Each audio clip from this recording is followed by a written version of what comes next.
Welcome to Markets Now. I'm Michelle Rook along with Shawn Hackett with Hackett Financial Advisors. As we move through the mid-session here today, we're seeing pressure on the grains, more mixed in the livestock futures.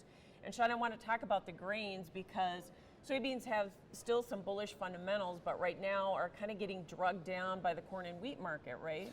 Well, remember, we were right on the cusp of battling for acres here.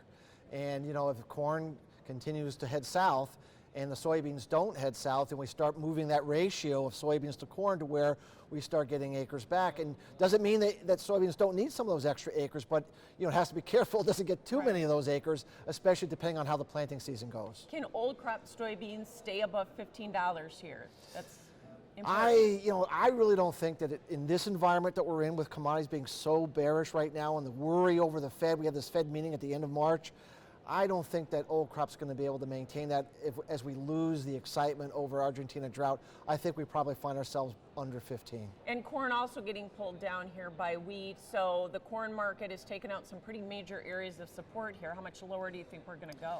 If we're talking old crop, I think we could go, sub $6 old crop corn. I think if we're talking new crop, there's support in that 525 to 550 area. I don't think we're going to go below that area at this stage of the game. We're going to need to show that we actually do have a big crop later in the season. We can't say that now. And exports are still, 40% behind for our total commitment. So that's another problem, right? Well, one would hope that these lower prices might stimulate that. And we might start maybe playing some catch-up. Maybe that's going to be the bright spot here as we start getting these big exports that start playing catch-up. But we definitely need to play some catch-up. We're way behind. And new contract lows again here today in Chicago and Kansas City wheat. How much lower do you think we need to go here? Boy, I have to tell you, I'm surprised it's come down as low as it has, Michelle, but I kind of feel we're overdoing it. I know they've gotten some moisture in winter wheat belt area. I know the grain deal looks like it's going to be renewed, but shoot, SRW prices are down over 50% from where they were a year ago. I'm thinking once again we're pushing the cart before the horse here. I think we're probably getting pretty close to at least a short-term overreaction, to the downside. An exhaustion low right now. I feel we're getting close. Yeah, we've dropped like over $1 in Chicago wheat in a very short amount of time, to your point. So the cattle market, feeders scoring new contract highs on this pullback in corn, but you would think as hard as corn is down that feeders would get more of a push.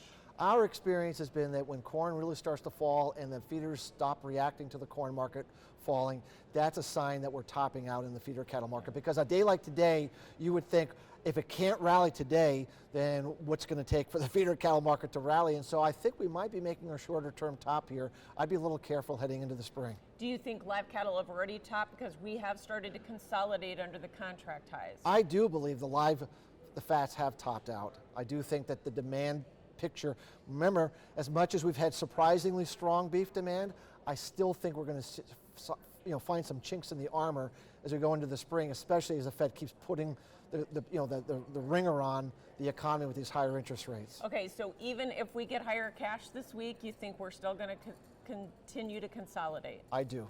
All right. Thanks for joining us. That's Shawn Hackett with Hackett Financial Advisors joining us with Markets Now.